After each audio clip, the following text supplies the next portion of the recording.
So kailangan totoo Paano ka lang. diskarte mo dun, halimbawa? Diskarte ko dun, siyempre kung ano yung sine-search mo, gano'n naman ang internet ngayon, eh. Oo. 'Pag ano yung sine-search mo, dun mag-a-appear din dun sa Minsan kung ano. ano nasa isip mo, eh, nalabas na lang bigla sa Kaya mga wag kang magse-search ng mga sextoy, kundi yung mga publisita ng sextoy, mga hindi ko ano pa sa naman naiisip yun hindi, sinasabi ko lang baka may nakikinig bakit sa nangyari atin. na ba sa'yo?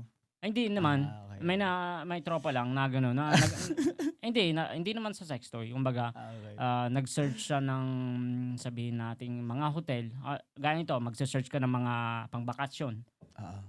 Babakasyon ka dun sa booking, sabihin mo na, se-search ka ng pambakasyon. Tapos mapapansin mo lang sa Facebook mo, madami ng mga Lumalabas, commercial ng oo nga. so yun yung iwasan mo minsan. Kahit din naman sa reels, kung ano yung sine-search mo. Iba na ngayon, eh, 'no? Kung magandang mga babae laging pinapanood mo, natural, Pinapangit. yun laging mag-a-appear. Pero ang mapapanood mo puro Duterte din ang malalabas lagi, eh. Ganun lang yun, internet, oo.